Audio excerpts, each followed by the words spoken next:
ತಾಯಿ ಸೀರಿಯಲ್ಗಳಲ್ಲಿ ಆಕ್ಟ್ ಮಾಡ್ತಾ ಇದ್ರು ಅಂತ ಹೇಳಿದ್ರಿ, ಅವರಿಂದ ಏನ್ ಕಲ್ತಿದ್ದೀರಾ ನಟಿಯಾಗಿ? ನಟಿಯಾಗಿ ಏನು ಅಂದರೆ, ನಟಿ ಅನ್ನೋದಕ್ಕಿಂತ ನಮ್ಮಮ್ಮ ತುಂಬ ಇಂಡಿಪೆಂಡೆಂಟು ಫಸ್ಟು, ಮತ್ತು ಧೈರ್ಯಶಾಲಿ. ಗೊತ್ತಿದೆಯೋ ಗೊತ್ತಿಲ್ವೋ ಮುಂದೆ ನುಗ್ಗೋದಷ್ಟೇ. ಅವರು ಏನು ಆ್ಯಕ್ಟಿಂಗ್ ಮಾಡಿ ಥಿಯೇಟ್ರಲ್ಲೆಲ್ಲ ಮಾಡಿ ಏನೂ ಅಭ್ಯಾಸ ಇಲ್ಲ.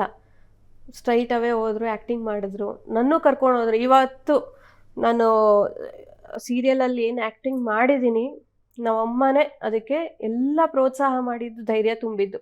ಮೇಕಪ್ಪಲ್ಲೂ ಅಷ್ಟೇ, ಸ್ಟಾರ್ಟಿಂಗ್ ಮೇಕಪ್ ಅನ್ನೋದು ಡಿಸಿಷನ್ ತೊಗೊಂಡಾಗಲೇ ಜನ ಏನಂತಾರೋ, ಇಷ್ಟು ದಿನ ಮೇಕಪ್ ನಾನು ಮಾಡಿಸ್ಕೊತಿದ್ದೆ, ಇವಾಗ ಚೌಟ್ರಿಗೆಲ್ಲ ಹೋಗಿ ನೀನು ಮೇಕಪ್ ಮಾಡ್ತೀಯಾ? ನಮ್ಮ ಫ್ರೆಂಡ್ಸ್ ಎಲ್ಲ ಮಾತಾಡಿದ್ರು, ಆ ಥರ ಡಿಮೋಟಿವೇಟ್ ಮಾಡಿದ್ರು. ಆದರೆ ನಮ್ಮ ತಾಯಿ ಹಂಗೆ ಹೇಳಲಿಲ್ಲ. ನೀನು ಬೆಳೆಯೋವರೆಗೂ ಮಾತ್ರ ಮಾತಾಡ್ತಾರೆ, ನೀನು ಬೆಳೆದ್ಮೇಲೆ ನಿನ್ನ ಡೇಟ್ಸ್ಗೆ ಅವರೇ ನಿನ್ನ ಕಾಯ್ತಾರೆ. ಹಂಗಾಯಿತು. ನಾನು ಸ್ವಲ್ಪ ಇಂಪ್ರೂವ್ ಆಗ್ತಿದ್ದಂಗೆ ನನಗೆ ಮಾಡ್ಕೊಡ್ತೀಯಾ ಮೇಕಪ್ಪು, ನನಗೆ ಮಾಡ್ಕೊಡ್ತೀಯಾ ಅಂತ ಬಂದರು. ಯಾರು ಡಿಮೋಟಿವೇಟ್ ಮಾಡಿದವ್ರೆ.